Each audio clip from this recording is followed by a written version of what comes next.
허물의 사함을 받고 자신의 죄가 가려진 자는 복이 있도다. 마음에 간사함이 없고 여호와께 정죄를 당하지 아니하는 자는 복이 있도다. 내가 입을 열지 아니할 때에 종일 신음함으로 내 뼈가 쇠하였도다. 주의 손이 주야로 나를 누르시오니 내 진액이 빠져서 여름 가뭄에 마른같이 되었나이다. 내가 이르기를 내 허물을 여호와께 자복하리라 하고 주께 내 죄를 아뢰고 내 죄악을 숨기지 아니하였더니 곧 주께서 내 죄악을 사하셨나이다. 아멘. 할렐루야. 우리 주님의 크신 은혜와 평강이 하나님 앞에 나와 예배하는 사랑하는 성도 여러분 가운데 있게 되시기를 예수님의 이름으로 축원합니다. 한 신앙인으로서 저도 살아가다 보면 스스로 모순에 빠져 있는 모습을 봅니다. 이렇게도 되는 건가? 다들 뭐 그렇게 하네. 나도 묻어가는 거지 뭐.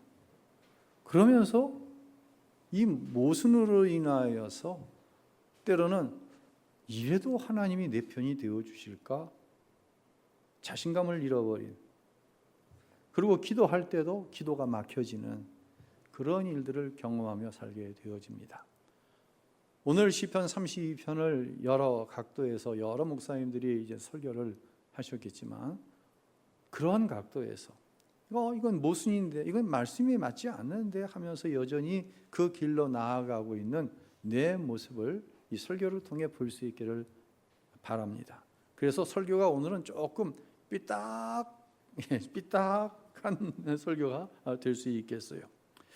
이 총회나 교단적인 행사를 할 때 보면은 이제 우리 교단을 대표하는 큰 교회에서 행사를 하게 되죠. 그러면 그 교회에 정치인들이 있어요. 국회의원 대표적인 인물들이죠. 아니면 그 지역구에 있는 국회의원이 축사라고 하는 이름을 빌어 목사님들 앞에 얼굴을 내밉니다. 그리고 그 이야기 끝에 반드시 결론은 뭐냐? 자기를 위해서 기도해 달라고 합니다. 뭐라고 기도하지? 자기를 위해서 기도해야 되는데 도대체 뭐라고 기도해야 되는 거지? 쉽게 얘기하면 자기 편이 되어달라고 하는 이야기죠.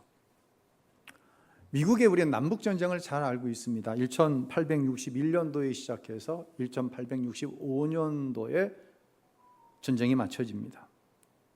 우리는 이 남북전쟁을 흔히 노예 해방전쟁이다 라고 알고 있습니다. 북군은 노예를 해방하려고 하는 선의를 가지고 있는 군대고, 남군은 노예를 해방시키지 않는 어떤 악마적인 신념을 가지고 있는 집단, 이렇게 우리는 흑백의 논리로 지금까지 알아왔습니다. 대부분의 전쟁이 그렇듯이 남북전쟁 역시 자기들의 이익을, 경제적인 이익을 위해 정치적인 집단과 결탁되어진 성격이 있는 전쟁이 남북전쟁이에요. 이 당시 공업이 발달한 북부 지역은 이제 공장이 활발하게 돌아가니까 많은 노동자가, 인력이 필요했습니다. 그러기 위해서는 남쪽의 목화 재배 산업을 비롯한 남쪽에서 일하고 있는 노예들을 해방시켜서 북쪽으로 데려와 공장에 투입을 해야 돼요. 그래서 북쪽에서는 노예 해방이 필요했습니다. 반면에 남쪽에서는 흔히 남부연합이라고 부릅니다. 이 남부연합은 노예를 이용한 플랜테이션 농업이 성행을 했어요. 플랜테이션 농업이란 기술과 자본을 대부분 독점하고 있잖아요, 누군가가. 이 기술과 자본을 독점하고 있는 세력들이 값싼 노동력, 즉 노예의 노동력을 통해서 큰 이윤을 남기는 것, 이것을 가리켜서 플랜테이션 산업 노동이라고 얘기하는데, 뭐 이런 것들은 지금도 여전히 이루어지고 있죠. 우리가 동남아시아의 싼 인력을 데려다가 그들을 통해서 많은 이윤, 우리 노동력, 우리나라 사람들을 쓰는 것보다 훨씬 많은 어떤 이득을 남기려고 하는 것, 이것도 역시 또 플랜테이션 농업이라고 사업이라고 이야기할 수가 있겠습니다. 즉 이와 같은 자기들의 경제적인 이익에 대한 문제가 서로가 대치가 된 거예요. 그래서 남쪽은 북군, 남군 그러는데 북군과 남군 둘 다 미군이에요. 근데 남쪽에 있는 사람들이 이 북쪽의 노예 해방에 자기들의 어떤 경제적인 이득을 위해 반대해서 독립적인 남북연합이라고 하는 것을 이루어나가는 거예요. 즉 미국에서 떨어져 나와 남북연합을 이룬 것이에요. 결국은 4년 만에 전쟁은 북군의 승리로 마쳐집니다. 4년간의 전쟁을 통해 약 60만 명이 죽어가는 거예요.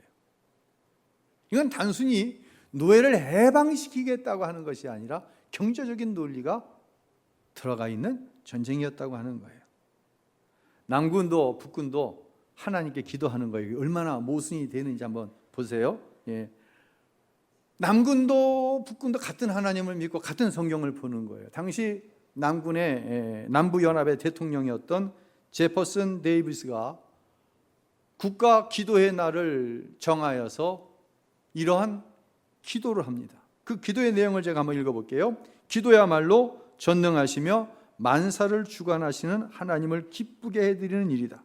기도는 적과의 싸움에서 남부연합에 가담한 남군들을 보호하고 지켜주는 방패가 되리라. 와, 엄청난 설교를 기도를 통해서 한 거예요. 여러분 이런 기도하면 안 돼요. 얼마나 모순돼요. 하나님이 남부연합의 편이라고 하는 아주 편협하고도 이기적인 신념, 이건 신념이죠. 이건 기도가 아니에요. 근데 오늘날 얼마나 많은 기도가 이렇게 이루어지는지 모른다는 거예요. 이 남부연합의 기도를 이제 미국의 대통령은 에이브라함 링컨이에요. 근데 남부연합이 자기들의 어떤 이익을 위해서 독립하여 남부연합을 만들어 가지고 대통령을 선출했던 게 그것이 아까 말씀드렸던 제퍼슨 데이비드거든요. 미국 대통령은 에이브라함 링컨이 남부 대통령의 이 기도를 이런 평가를 합니다. 여기에 이제 링컨의 어떤 위대함이 나오는 거예요. 자, 한번 제가 읽어볼게요. 다른 사람의 이마에 흘러내리는 땀에서 이익을 지킬 욕심으로 감히 공의로우신 하나님의 도움을 청한다는 건 이상한 노릇이 아닐 수 없다. 지금 남과 북이 같은 성경을 읽고 같은 하나님께 기도를 드리며 상대방을 이기게 해달라고 호소하고 있다. 양쪽의 기도가 모두 받아들여질 수 없다. 어느 쪽도 소원하는 바를 완전히 이룰 수 없다. 전능하신 하나님만이 목적을 가지고 계신다. 자기가 북군을 이끄는 북쪽의 대통령이지만 자기의 기도도 완전하게 이루어질 수 없다는 거예요. 오직 하나님의 목적이 이루어질 거라는 거예요. 링컨의 기도는 하나님을 향하여 하나님 내 편 되어 주세요. 오늘 설교의 제목이 하나님이 내 편? 하고 물음표. 하나님 북군의 편이 되어 주세요. 이런 기도가 아니라는 얘기예요. 국가적인 위기 가운데 자신의 의의를 드러내면서 하나님 우리가 의의 편이 우리 편 들어주세요. 그거 아니라는 거예요. 하나님이 내 편이라고 주장하는 것보다 더 중요한 것은 우리가 과연 하나님 편에 서 있는가를 스스로 정직하게 물어야 한다는 거예요. 링컨의 위대함은 노예 해방에도 있었지만 그 노예 해방이라고 하는 것이 하나님 앞에 얼마나 정직한 마음에서 나왔는가, 이것이 중요하다고 하는 것이에요. 이 우리나라 입법부가 이 행정부를 견제하는 수단 중에 하나가 인사청문회라고 하는 것이 있습니다. 대통령이 장관급 이상의 고위 공직자를 임명을 할 때 국회가 청문회를 통해서 동의를 해줘야 돼요. 근데 요즘엔 뭐 야당은 절대 동의하지 않죠. 그럼 대통령이 그냥 일방적으로 밀어붙여가지고 사람들을 세우는 일이 뭐 공공연하게 이루어지고 있죠. 그런데 이 인사청문회를 보느라 보면 한 가지 모순을 또 봐요. 이게 무슨 모순이냐면, 내가 만약 장관이 되어서 인사청문회에 나올 것을 알았다고 한다면 인생 그렇게 안 살았을 거야. 숨겨져 있던 것이 다 튀어나오는 거예요. 자기만 튀어나오는 것이 아니라 자식들까지 다 튀어나오는 거예요. 부인 다 튀어나오는 거예요. 대표적인 거에 뭐예요? 자녀들 교육을 위해서 위장 전입한 거, 자녀들 군대 안 보낸 거, 증여세, 상속세 탈루한 거, 지나치게 많은 부동산을 소유하고 있는 거, 뭐 이런 게 막 튀어나옵니다.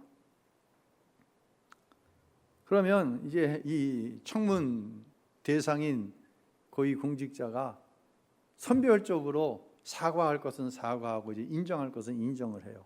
그런데 이분들이 공통적으로 하는 얘기가 있어요. 그때 내가 그러한 기억도 사실 지금 없는데 의원들께서 끄집어낸 내 삶의 어떤 문제라고 지적한 것이 그 당시에는 사실 문제가 아니야. 다 그러고 살았어. 그때는 무슨 의미인지 아시죠? 다 그러고 살았어. 그때는 그냥 조금만 능력이 있으면, 조금만 여건이 되면 다 그러고 살았어. 근데 이제 와서 그걸 왜 문제 삼느냐는 거예요. 그렇게는 말하지 못하는데 그때는 다 그러고 살았습니다. 관례적으로 그러고 살았다는 거예요. 이 말은 자기가 고위공직에 오르지 않는다고 한다면 지적받을 일도 없고 죄라고 책망받을 일도 없는 것을 지금 지적받고 책망받고 있다고 하는 이야기와 같죠. 그런데 말입니다, 적어도 인사청문회 자리에 설 만한 고위공직자라고 한다면 다른 사람이 다 그렇게 살아도 자기는 법 안에서 살아야 되는 거예요. 근데 이게 다 무너져 버렸어요. 제가 이제 그런 생각을 해봤어요. 인사청문회를 보면서. 저와 여러분은 성도예요. 하나님의 백성이죠. 세상과는 구별된 하나님의 자녀입니다. 이것을 의심하는 사람은 아니라고 얘기하는 사람은 이 자리에 아무도 안 계실 거예요. 우리는 세상이 다 그러고 살아도 그렇게 살아서는 안 되는 사람들입니다. 인정하시나요? 아멘인가요? 안 하네요. 좀 심각해지는데 설교를 계속 해야 되는지 끊어야 되는지. 왜냐면 계속하면 여러분 그냥 까는 것밖에 안 되는 건데 이건 진짜.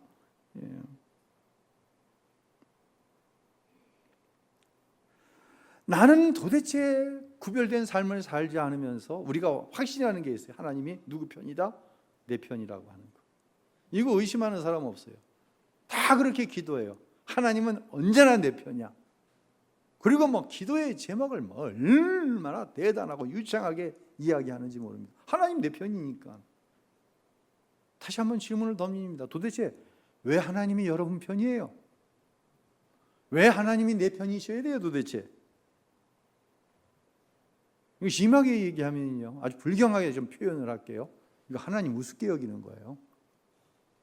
스스로 모순이라고 하면서 얼마나 하나님을 우습게 여기는 거예요.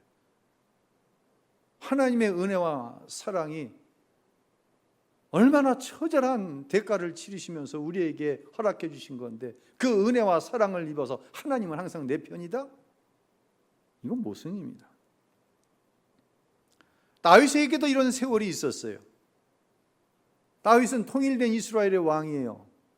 뭐 이방 나라들이 다윗이 생각만 해도 다 갖고 오는 거예요. 다윗이 성전을 지을 마음을 품고 있으니까 성전에 지을 만한 목재, 석재, 일하는 사람 얘기 안 했는데도 막 보내주는 거예요. 그 정도로 다윗은 대단한 왕이었습니다. 원하는 것을 다 가질 수 있어요. 그렇게 해서 부하 장수의 아내를 취하게 됩니다. 이거 이상한 거 아니에요. 법은 뭐라고 그럴지 모르지만 관례에 따라서 이전의 왕들 다 그러고 살았어요. 자기가 그런 게 대단히 이상한 거 아닙니다. 그러면 다윗의 마음은 어땠을까요? 남의 여자하고 그런 짓 하니 짜릿했겠죠? 쾌락 재미있었겠죠? 가슴이 두근두근 거렸겠죠? 그걸로 끝났을까요? 이게 전부인가요? 만약 그렇다고 한다면 다윗 안에 하나님 안 계신 거예요. 이거. 우리는 세상에 삽니다. 어떤 때는요, 하나님 말씀대로 살면 망할 것 같다는 생각을 가질 때가 있어요. 손해볼 것 같다는 생각을 가질 때도 있어요. 그러면서 다른 사람 다 그렇게 사니까 내가 보니까 우리 집사님도 그러대. 내가 그 위는 얘기 안 할게요. 안수 집사, 권사, 장로님 얘기는 안 했어요, 제가. 예. 우리 목사님도 그러고 사는데 우리 목사님도 그렇게 하던데.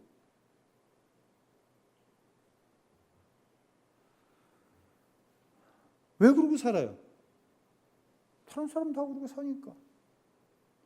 선을 쭉 권았는데 이 위로 하나님 말씀대로 살면 망할 것 같아. 진짜 세상에서. 반드시 손해봐.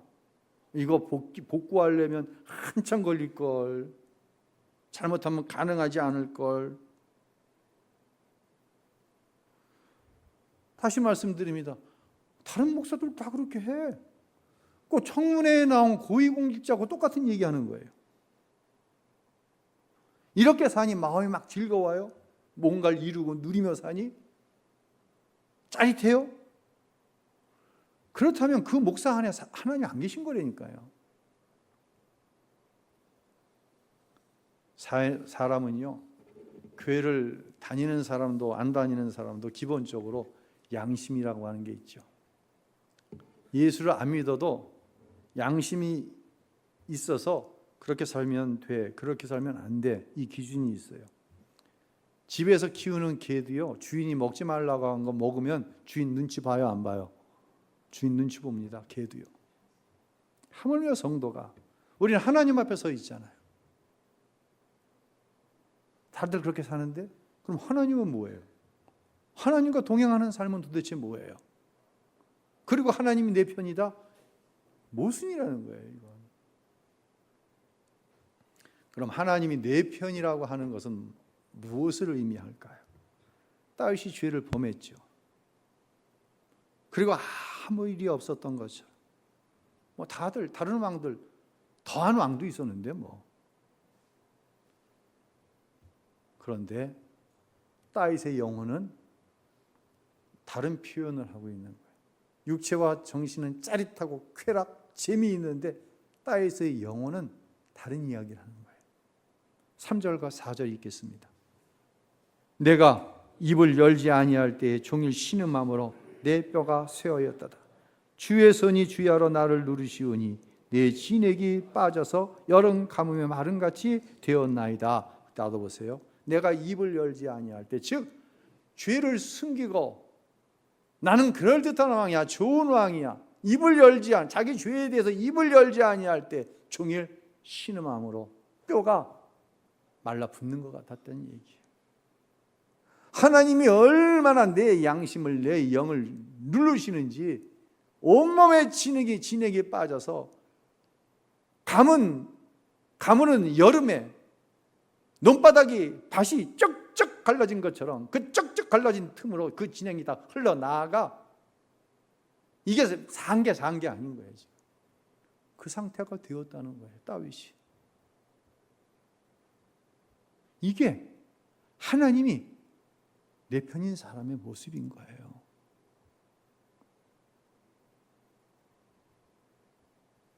이제 하나님은 다윗이 자신의 편임으로 죄 있는 그대로 내버려 두시지는 않습니다. 그럼 나단 선지자를 보내서 신하들 앞에서 다윗의 죄를 다 드러냅니다. 아니, 다윗 혼자 있을 때 살며시 좀 선지자를 보내서 창피나 당하지 않게 하시지. 여러분, 회개는 그런 게 아니에요.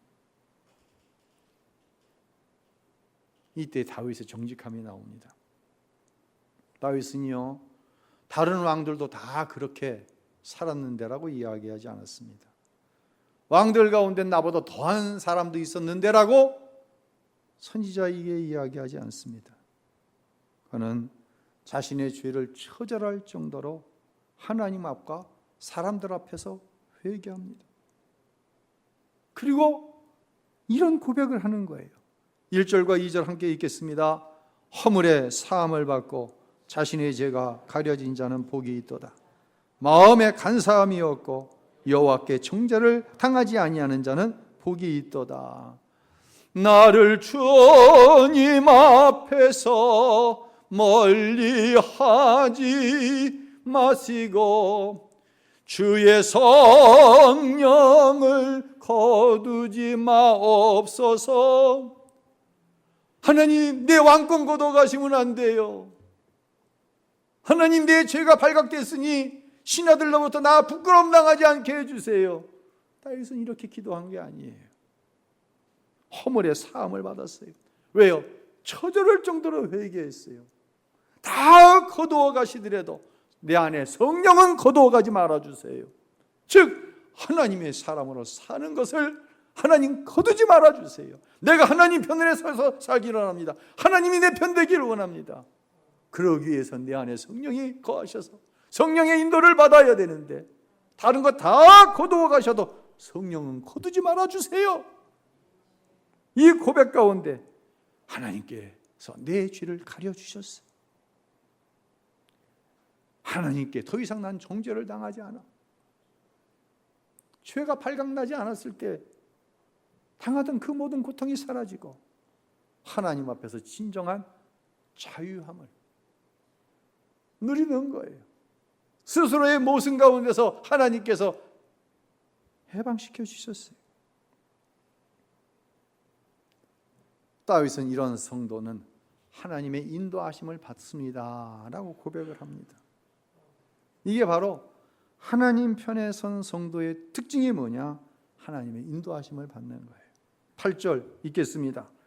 내가 내 갈 길을 가르쳐 보이고 너를 주목하여 훈계하리로다.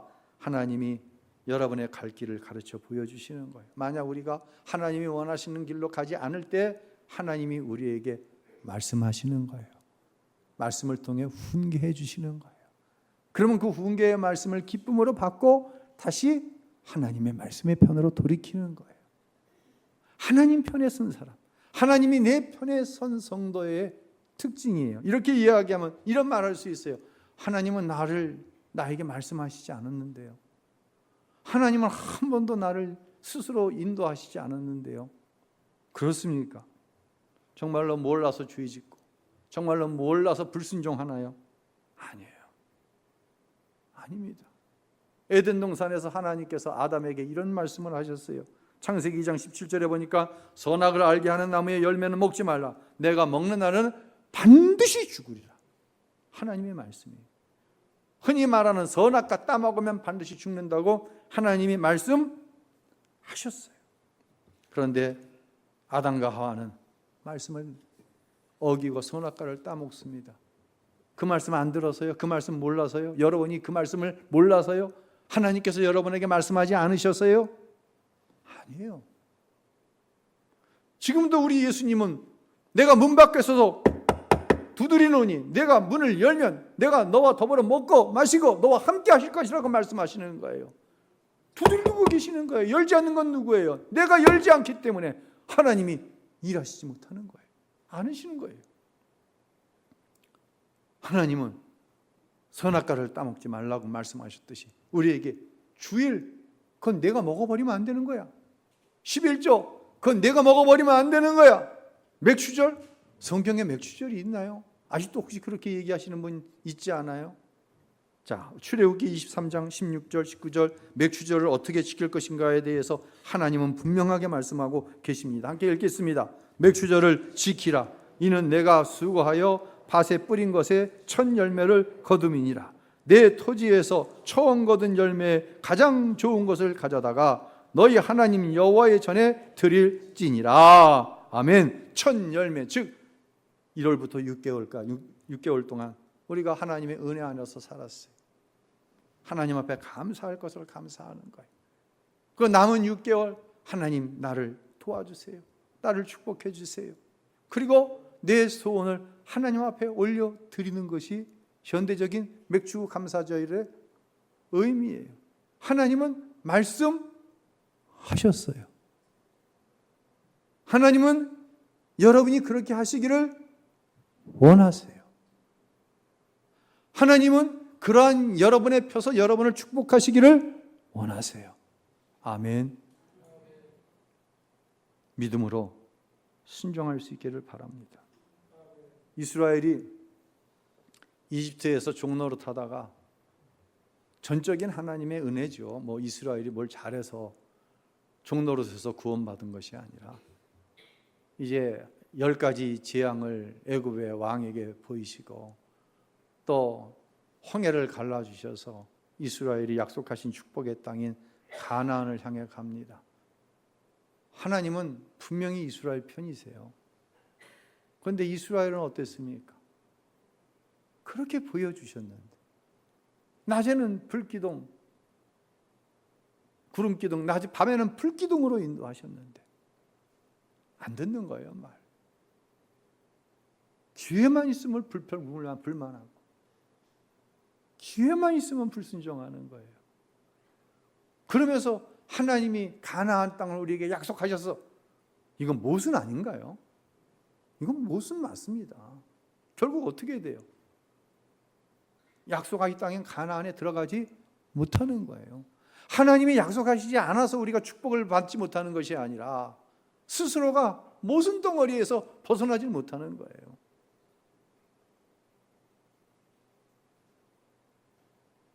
하나님은 다윗을 통해 이러한 상태에 대해 9절에 말씀을 하십니다. 함께 읽겠습니다. 너희는 무지한 말이나 노새같이 되지 말지어다. 그것들은 재갈과 굴레로 탄속하지 아니하며 너희에게 가까이 가지 아니하리로다. 아멘. 여러분, 말이나 노새는요 왜 이렇게 고집이 셉니까? 말이나 노새와 같은 신앙 가지면 안 돼요. 말 안 듣니까 지들 힘으로 뭔가를 하려고 드니까 코둘레를 끼우는 거예요. 잡아당기니까 아프니까 어쩔 수 없이 가는 거예요. 이런 신앙은 엄밀히 이야기해서 이건 신앙 아니에요. 거기다가 더 말 안 들으면 어떻게 돼? 매로 쳐버리시는 거예요. 말이나 노새를. 하나님 앞에 맞아야지 방향을 제대로 잡고 웬만큼 맞아서는 안 되니까 여러분 이건 정말 신앙적인 모순이에요. 하나님이 내 편이신데 내가 하나님의 편인데 내 안에 예수님 없고 자아로만 가득 차 있으니 매를 맞아야 아픈 것을 끌어당겨야 하나님 말씀대로 살아간다? 이건 모순이에요. 하나님을 믿는다고 하면서 이것은요 정말 모순이에요. 예수가 살아야 됩니다. 예수가 살기 위해서는 나는 십자가에 죽어야 됩니다. 지난 주간 밖에 나가서 이제 외부에서 특별한 가족 모임이 있어서 식사할 기회가 있었어요. 이 요리를 하시는 분이 한 가지 요리를 내놓으면서 일일이 다 설명을 해주시더라고요. 이거는 소금에 절인 것입니다. 내놓는 거예요. 소금에 절인 음식은 맛이 어때야 돼요? 짜야 되잖아요. 그런데 거기에 덧붙여 얘기하기를 이건 2008년산 소금에 절인 음식입니다. 근데 먹으니까 달어. 그래서 이게 왜 달죠? 그랬더니 16년간 뭘 뺀 거예요? 간수를 뺀 거예요. 간수. 여러분 간수 뺀 소금 아시죠? 그러니까 쓰고 짠맛이 없고 음식이 단 거예요. 우리 가운데 누가 하나님 편에 서겠습니까?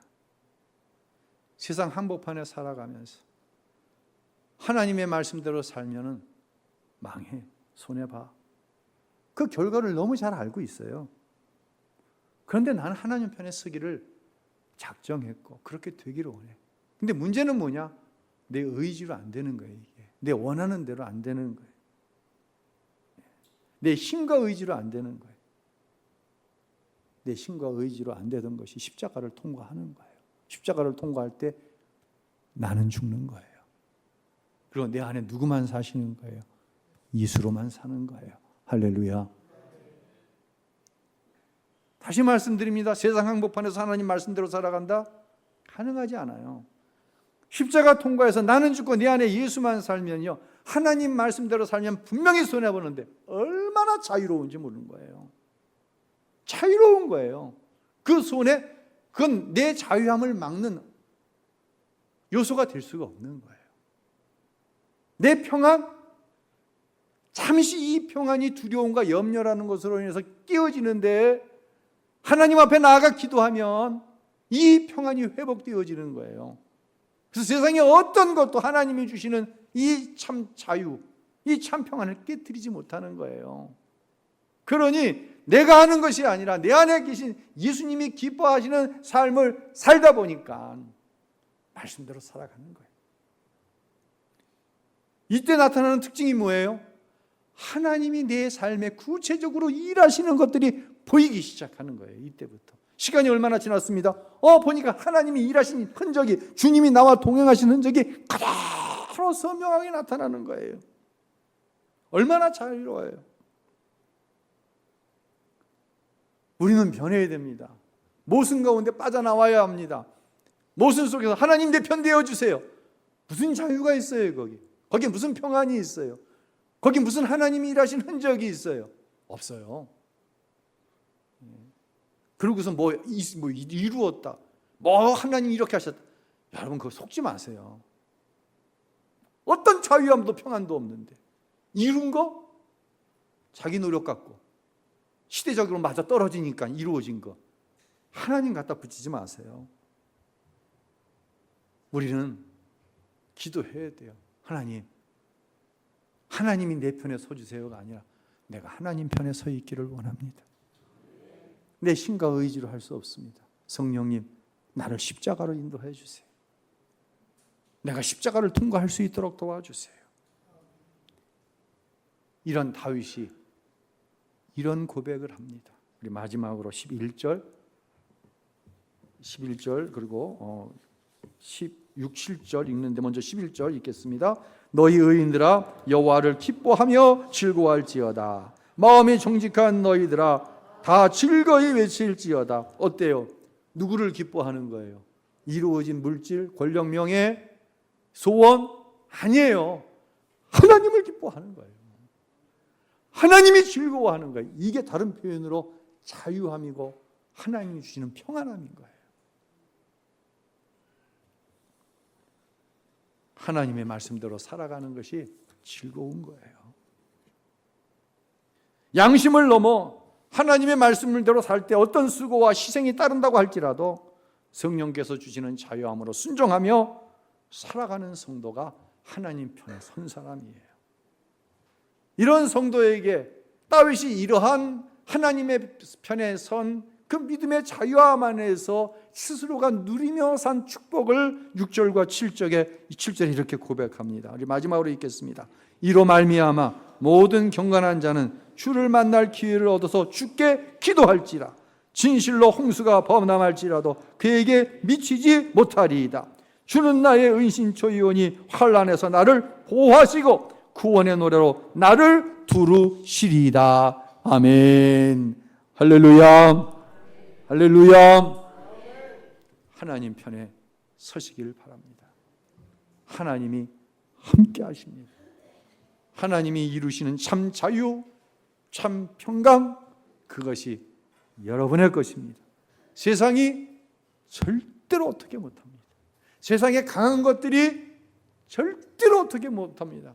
악한 원수 마귀가 절대로 어떻게 못합니다. 반드시 승리합니다. 반드시 하나님께서 이루시는 일을 보게 될 줄로 믿습니다. 그런 은혜의 역사가 우리 우신교회에 속한 모든 사랑하는 성도들 가운데 함께 하시기를 예수님의 이름으로 축원합니다.